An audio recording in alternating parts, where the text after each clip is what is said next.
we're very happy and grateful and honored to be here with you this evening, with everyone. I would like to take the opportunity and express our deep gratitude to Somnaji for his wonderful work at the Crack the Wellness Code and for inviting us this evening. We are very grateful for Dr. Sachin Deshmukh for joining us this evening, and very grateful for Soumya and the whole team at the Crack the Wellness Code for all their hard work and great service. And again, expressing our deep gratitude to our long time close friend Gopika Lailji and all of his wonderful work in Google with the yoga program there and his long-term connection with the Shivananda ashrams for many years. So we're very grateful for all of your support. So as mentioned, I'm here in the ashram in the Bahamas. Now it's nighttime here. If it would have been daytime, we could have showed you the beach. And just to share with you that, as Gopi mentioned, generally for the past 12 years or so, I mostly spent my time in our ashram in upstate New York. And I came here to the ashram in the Bahamas a year ago, over a little bit more than a year. Just before the pandemic started, I actually came here to study in a certain course. And just while I was here, the pandemic started, and then it just seemed to make more sense to stay here in the Bahamas. And I have been here ever since, and I am here for now. And really, the ashram is closed these days, and we are living here, 20-something staff, mostly swamis and brahmacharis, people who've dedicated their life to the practice of yoga and the study and the teachings. And we've been here pretty much like on a deserted island, in a sense, a beautiful ashram and paradise island. And actually, we wanted tonight first to share with you a few images because it's a nighttime and we cannot really share, but we just wanted to share with you so you get a little bit of a sense and a feel to where we are here in the ashram in the Bahamas. So if it's okay with you, I will share the screen and just share with you a few images of the beautiful ashram. Here you can see the beautiful, one of the beautiful beaches in the world where we regularly practice yoga here on this beach. I'll just show you. So the beautiful beach where people come from all over the world to practice yoga, and we'll share a few more images with you. Here we can see this is our main yoga platform just on next to the beach, and these are students within a yoga teachers training course, which is something that we do regularly here at the ashram. Actually, our organization is the first organization to begin yoga teachers training courses in the West back in 1969. So this is students on the beach, and we'll share with you a few more images. Here, when people come to the ashram, we have a wonderful connection with nature, with silent meditation walks early in the morning next to the beach. And there's a wonderful sense of community. People come together, especially enjoying the wonderful meals that are here. And it is truly an ashram that follows the principles of unity and diversity. So we respect and honor all different faiths and traditions. And also we can show you here at ashram, we have a resident priest from South India, from Kerala. And there's several main temples where the priest is performing daily worship. And also you can see the image of the drum there that is showing how at the ashram we have many different types of musicians, great kirtan singers, musicians from all different traditions. We have scientists, world-renowned speakers like Gopi Kalail, who comes to the ashram regularly. And people come from all over the world here to the ashram to study and learn yoga and all different traditions. And we can share with you, just so you can see this is our teachers, Swami Shivananda on the left, who is considered to be one of the great saints of modern time in India. Swami Shivananda Saraswati from Rishikesh, who had many close disciples who became great yoga masters on their own. And one of his closest disciples, Swami Vishnudevananda, who is the founder of this ashram and this worldwide organization. He was sent by Swami Shivananda in the end of the 1950s, in 1957, to the West to share yoga. So a lot of what we know about yoga today around the world is due to the work of Swamiji, of Swami Vishnu.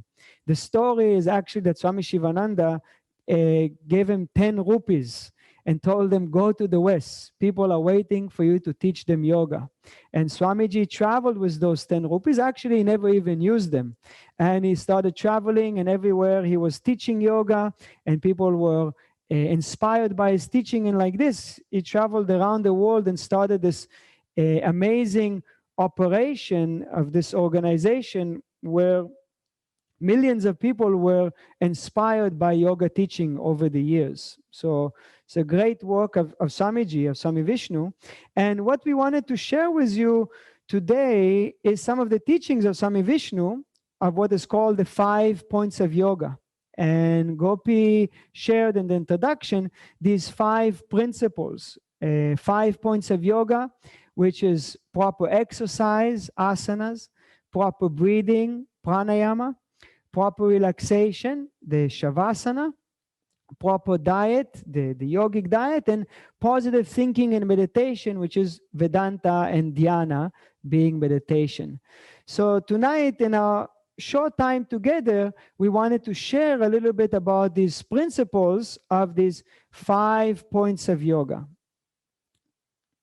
And these 5 points, really, on each one of these points, we could have a whole course. There's so much to share about these principles, but we wanted to give a bit of an overview in our time here together about these main principles of yoga.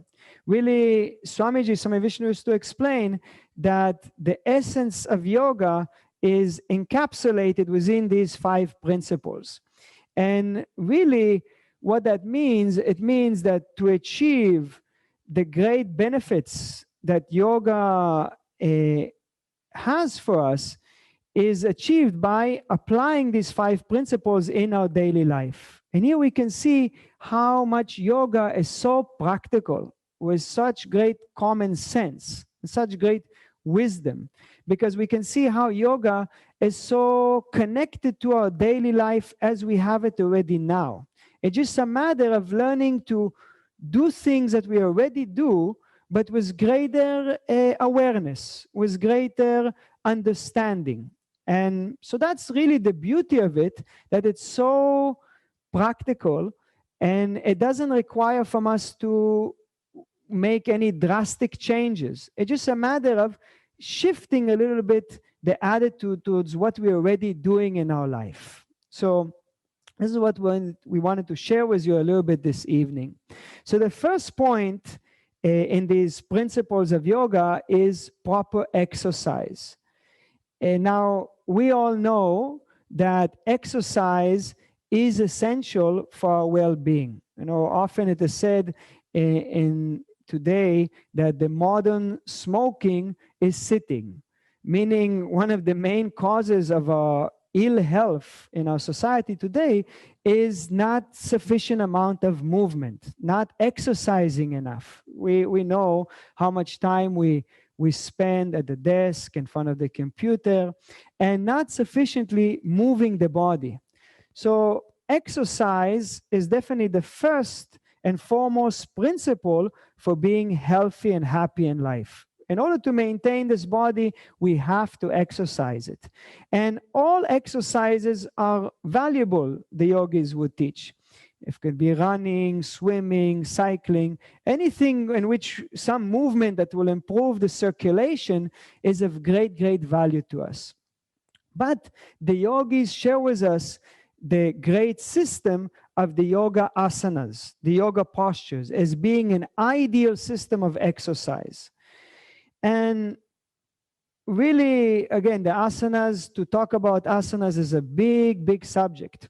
But one few things that we can just say tonight, the uniqueness about the yoga asanas is that the asanas are focusing a lot on flexibility, and especially the flexibility of the spine. And we know it's a common saying that a person is as young as much their spine is flexible. You know, one of the main things that as we get older in life, we start having issues with our back. We start feeling more stiff, different back problems. And as the back starts giving us problems, this restricts our whole vitality. But as we practice regularly yoga asanas and maintain a strong and healthy back, strong and healthy spine, we are supporting the function of our nervous system that ensures great vitality for the whole body. So yoga asanas are really a special type of exercise. They're also quite unique because the yoga asanas are training in concentration. They are not just superficial training for the body, but they are special exercises for development of the mind, for cultivation of awareness, mindfulness, and it is a preparatory practices for meditation. So practice of asanas is an ideal exercise to also support our mental peace and our mental well-being. So this is the first principle out of the 5 points. To be healthy and happy, we have to regularly exercise, and asanas is an ideal system of exercise. So that is the first point, proper exercise. The second point out of these 5 points is proper breathing, or what we refer to in Sanskrit as pranayama. Now, the yogis teach us that to be healthy in our body and mind, one of the great means to achieve that is by learning how to breathe properly. We all know that breath is life itself. The difference between a live body and a dead body is breath. The live body is breathing. We all know that. Actually, in Hebrew, it's very interesting. The word for breath is neshima, and the word for soul is neshama. So they're very, very close, breath and soul. And actually, it's in several languages. You can see the connection between breath and the spirit or soul. And we all know that our life is dependent on breathing. But what the yogis point out to us, which is very interesting, is how much that the quality of our life is dependent on the way that we breathe. That how much we can improve our physical well-being, how much we can improve our emotional and mental state just by breathing properly. Thich Nhat Hanh, the great Buddhist teacher, shares very beautifully that to breathe consciously, to take a deep breath, is one of the 2 most important things for achieving enlightenment. That in order to achieve enlightenment, all you have to do is take a deep breath, as he says very beautifully. The second thing that Thich Nhat Hanh says, it's quite beautiful, for the main thing that we can do to achieve enlightenment, he says just to smile. Okay? So both things, the moment that we breathe deeply or once we smile, that frees ourselves from all the burden of our mind, frees ourselves from the restrictions of our wrong thinking. So breathing deeply is key for our physical wellness and for our mental peace. So in yoga, we learn how to tap into this resource of wellness, our breathing.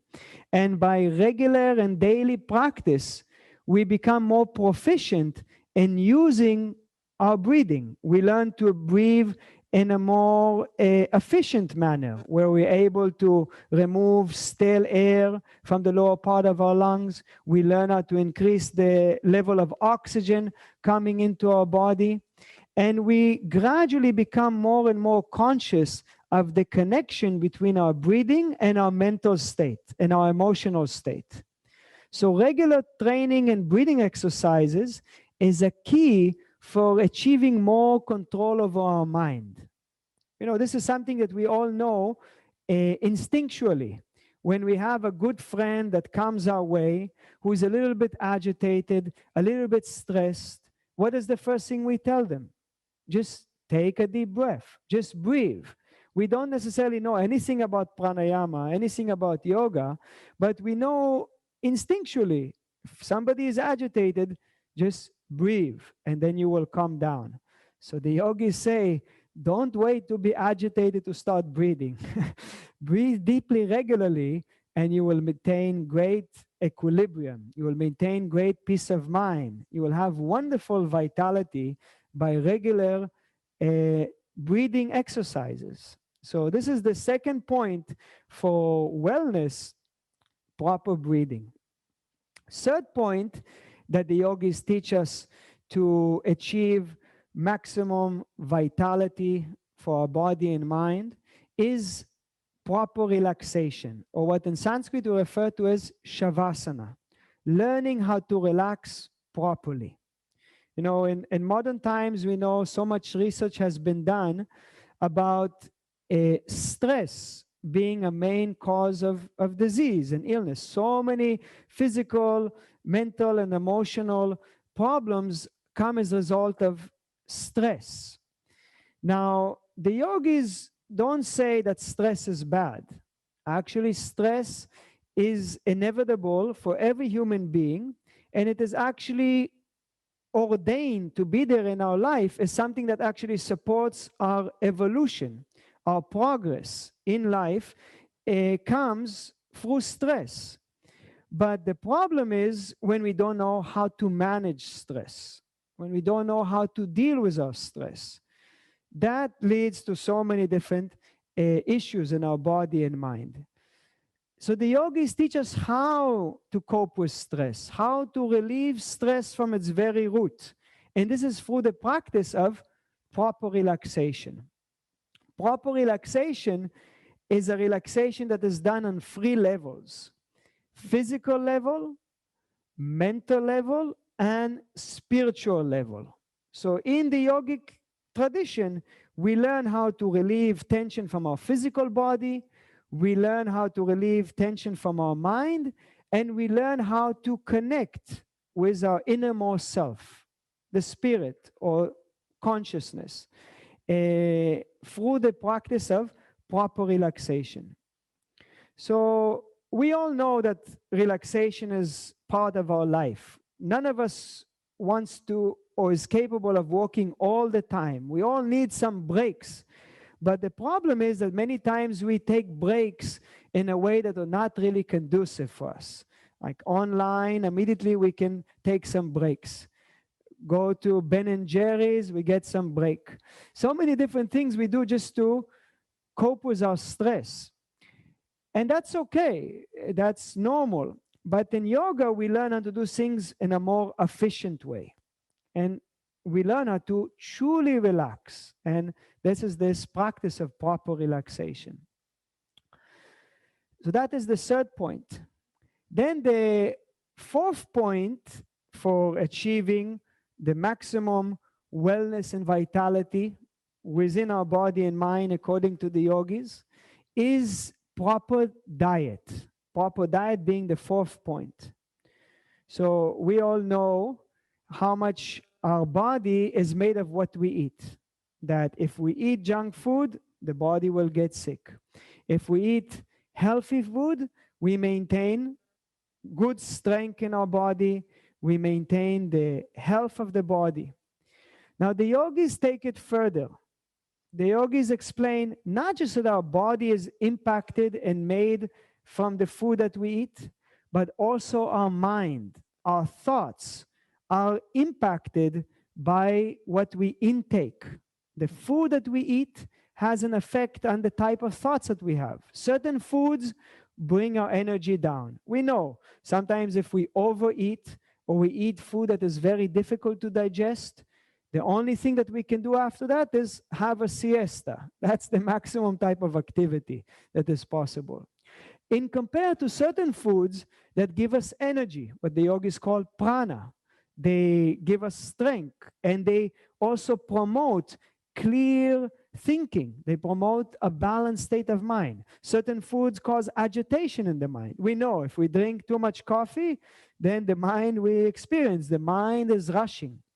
So certain things are very clear and evident, but certain things are more subtle. And as we practice more yoga, we practice more meditation, we start being more conscious to the impact of the things that we intake. We start feeling, oh, this food is really doesn't agreeing with my digestion.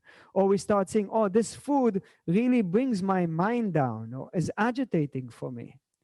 So we gradually start making conscious choices about what we eat and how we eat and when we eat, all because we want to be able to perform in peak performance. We want to be able for our body to be full of energy. We want our mind to be inspired and positive. We don't want to take in things that will bring us down and agitate us. So as we practice more yoga and meditation, we become aware of it. And the yogis actually teach us that everything should be taken into consideration. How the food is grown, how the food is cooked, how we eat it. It's also a practice. All these are taken into consideration in the proper diet. This is a big, big subject, very beautiful subject about this practice of the yogic diet. One thing more I'll just share about it this evening, which is important, is that the yogis always follow the principle of ahimsa, non-violence, in terms of the food choices, and in terms of every action that in yoga we live by, is to try to refrain hurting others as much as we can in our daily life. There is an understanding that by increasing this sensitivity to others, by increasing the level of compassion that we have to others, we will benefit from it. By us being more caring, by us being more compassionate, we achieve and experience more peace of mind. We feel more at peace and at ease with ourselves. On a subconscious level, it begins. So the yogis teach that when we choose our food, we also take into consideration that, of course, that principle of ahimsa, non-violence. So that is the fourth point, the yogic diet. And the last point, the fifth point, which is really ultimately the most important point, is positive thinking and meditation. The yogis explain that the first 4 points, proper exercise, proper breathing, proper relaxation, and proper diet, are really preparatory practices. They are preparations to enable us to be proficient in this fifth point, positive thinking and meditation, which is really the most important thing to practice to achieve happiness in this life. The most important thing to practice to achieve radiant health. The most important thing to practice to achieve great fulfillment in our life. Our whole life is dependent on this fifth point of positive thinking and meditation, which is really the teaching and the practice of how to utilize our thoughts in the most beneficial way. See, we all are thinking all the time. Thoughts are going there in our mind from the moment that we wake up until we go to sleep. Sometimes it's also disturbing us from being able to sleep, but our mind is going all the time. And the yogis teach us that by learning how to think properly, this is how we totally transform our life. Our life is the outcome of our thoughts, and how the state of our physical body is dependent on our thoughts. We know negative thinking, agitation, stress, anger causes illness in the body. Positive thoughts, cheerfulness, joy, kindness is vitalizing the body. How we are able to do things in our life, how we're able to succeed in our life is all dependent on the way that we think. Our whole life is an expression of our thoughts, how our relationships, how we relate to one another, how we're able to live in harmony with our environment. It's all dependent on the way that we think. So the yogis teach us, don't let the thoughts just be. Learn to watch the thoughts. Learn to cultivate positive thoughts. Learn how to manage the negative thoughts, the anger, the fear, the jealousy, the depression. All this can be managed. All this can be transformed. All it requires is some awareness, some understanding, and then practice. It's not complicated, it's just a matter of practice. And the yogis share with us that by putting these principles into our daily life, we achieve the highest potential that we can have, this great sense of fulfillment in our life, no matter what we do with our life. One person is a Swami, one person does this, one person works in Google, one person works in the Crack at the Wellness Code, one person lives here, one person lives there. We all have different karmas, different things to do with our life, different destinies. But that sense of fulfillment with our life, wherever we are, whatever we're doing, can be achieved and can be discovered for each and every one of us. Doesn't matter where we are and who we are. We all can feel very much at peace and inspired with our life. But it all depends on how we think. And that's what yoga teaches us to do. So Swami Vishnu used to say, health is wealth, peace of mind is happiness, and yoga shows the way. So really, this yoga is encapsulated within these 5 principles. This is the way to achieve radiant health and peace of mind. So yoga is encapsulated within these 5 points. And really speaking, we can see that it's not something that is separated from our life. It's just a matter of common sense. We all are exercising. We all move our body to one degree or the other. But yoga teaches us how to achieve the maximum benefits from exercise. We all are breathing every day, all day. Yoga teaches us how to breathe consciously and get more benefits out of this process of breathing. We all relax. We all need break. We all need some time off. But yoga teaches us how to relax in the most efficient way that will enhance our body and mind. We all eat every day, many times a day. Yoga teaches us how to eat in a way that is going to be more beneficial for us. And we all think all the time. And yoga teaches us how to think in a way that will be giving us the highest benefits. We cannot even comprehend what can be discovered in our life, what potential is awaiting for us just by learning how to think correctly, how to think properly, which that's what yoga and the philosophy of Vedanta guides us to do. How to think in a way that can allow us to realize the highest potential as a human being. So these are the incredible 5 points of yoga that are extremely practical. It's just a matter of a little bit of understanding and then a little bit of practice in our daily life. So these are the 5 points of yoga that we are very happy and grateful to share with you all tonight. I just wanted to share with you one more thing, that here at the ashram, we have been closed due to the pandemic for this past year. And this ashram here in the Bahamas, we've been used to welcoming many people coming here to the ashram. And our high season, of course, is in the winter time, but it's open all year round.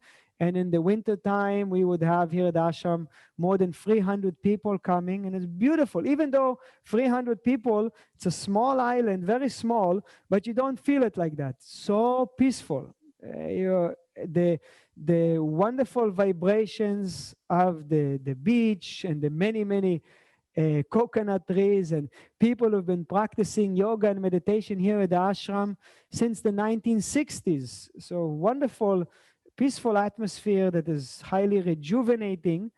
So people come here and since the pandemic, of course, like everyone, we had to transition our teaching to the um, online platform. So we've been teaching many courses online, and we have satsangs, daily meditation and chanting, free of charge. Everyone is welcome every morning and evening.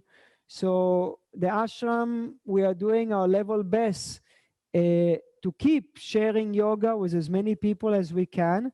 And in many ways, now with this program online, it allows us to reach many people that before we couldn't reach, who were not able to travel. We are actually now, just it's our second day today of our online teachers training course. We started 2 days ago. It's our second that we're doing.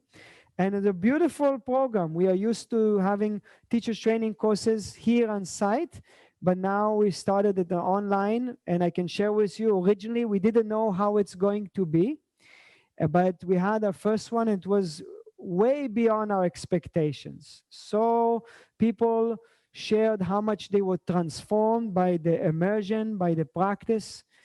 So we are very grateful for this opportunity, and even to have this event today. It's a great gift that came about in these challenging times.